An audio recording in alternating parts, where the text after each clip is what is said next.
I have been painting with the Army Painter Speedpaints for over a year now, I also love glazing using the Warpaint stabilizer and have been enjoying the Army Painter washes for a few months.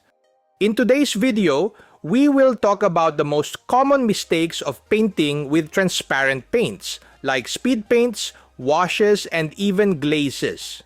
We will also discuss a couple of options of glazing for people who hate thinning their regular acrylic paints. Painting and layering transparent paints is more unpredictable than with opaque regular acrylics. However, painting with speed paints and washes is more relaxing and you paint more carefree. Thus, painting with transparencies can be more enjoyable and faster, especially with speed paints. After watching this video, you will be more comfortable with painting with transparency and start producing better painted miniatures.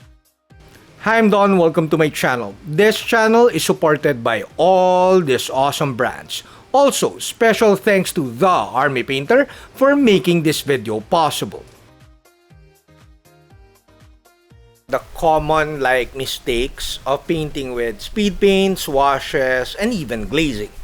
The first common mistake of new painters or even intermediate painters when it comes to painting with this very runny paints is too much loading of the brush.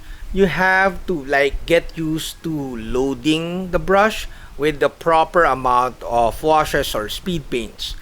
And if you overload it, simply wick it on a piece of towel. For me, I wick it on a microfiber because it's not as absorbent as a tissue paper. Most of the time, I wick it on my finger, just my finger, or my shirt. So my normal shirts are full of paint. But it's better for me than a piece of tissue paper because sometimes tissue paper wicks the brush too much. It absorbs too much water, it absorbs too much paint. But to each his own. For me, microfiber works, or even my shirt. Another common mistake when using washes, and definitely with speed paints, is not understanding the drying time. If you work slow, you might produce nasty coffee stains. Also, if you work faster and use a bigger brush, you'll produce better results. However, make sure that the brush, again, is loaded properly.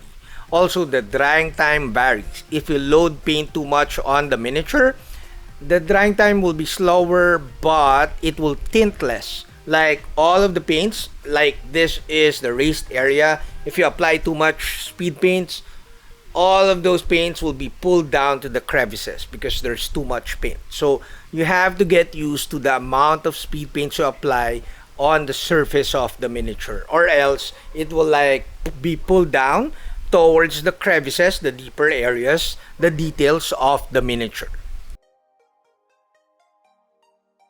Lastly, the most common mistake of using speed paints, washes, and glazing is over-thinning your paints. If you over-thin these paints, they'll be too transparent. And I doubt, even if you're doing a competition piece, that you need a very, very thin down paint.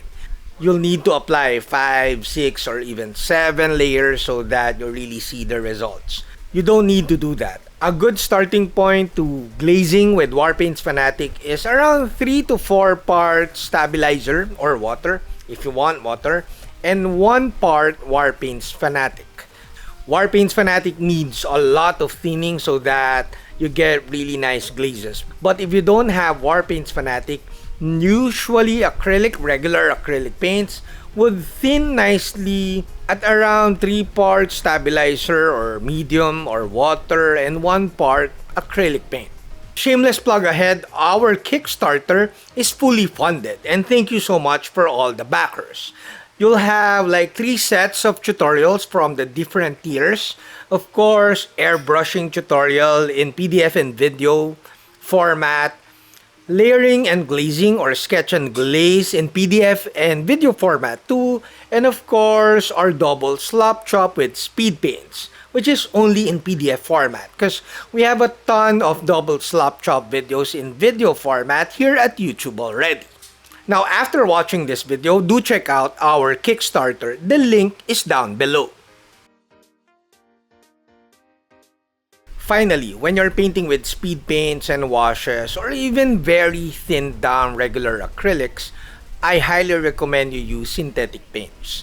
Because these paints, the thinned down regular acrylics, speed paints and washes, and inks, are very runny paints. By runny meaning no matter how you take care of your brush during painting, or how much you rinse your brush during painting, a little bit of this runny paints will travel towards the ferrule, the metal part of the brush. And this will slowly build up and dry on the metal part of the brush and will slowly kill your brush. So I recommend using synthetic brushes because you don't want your Kolinsky being killed slowly by washes and speed paints and glazes. Now let's answer the question, if you could glaze with washes and speed paints and at the same time you could glaze with thinned down regular Warpaints Fanatic, what's the difference? Well, the washes and speed paints were formulated to create shades, to create good recesses, and basically they will make your painting darker as you apply more layers. With thinned down regular acrylics or thinned down Warpaints Fanatic, you can build up thin layers on top of each other without darkening the paint, especially if you thin lighter colors. But you could also build up the shade areas with darker purples and violets via thin down regular acrylics. Unlike with washes and speed paints will continue to darken your painting. Now, before my final thoughts, a huge thanks to all my patrons at Patreon and of course the Army Painter for making this video possible.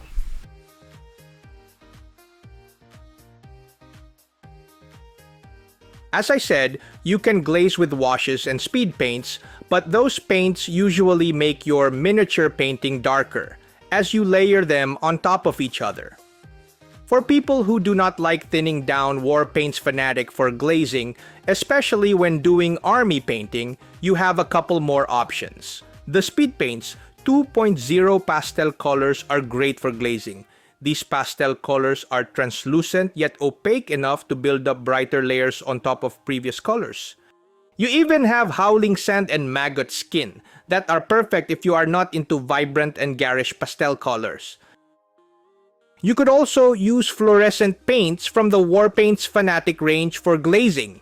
However, it is important to note that fluorescent paints can be too transparent or even too vibrant in most cases. You will almost always need an underpainting with regular Warpaints Fanatic if you plan to paint with fluorescent paints as seen in this video. If you are into vibrant colors or you simply want to make a small area pop even more, the Warpaints Fanatic fluorescent paints are perfect for you. These fluorescent paints will give you good coverage in a couple of passes and will dry to a nice matte finish. That's it, Pansit. I hope you like this video. Do like, comment, subscribe, and all that stuff. Until next video, guys. Bye! Now, if you like this video, do check out these other videos.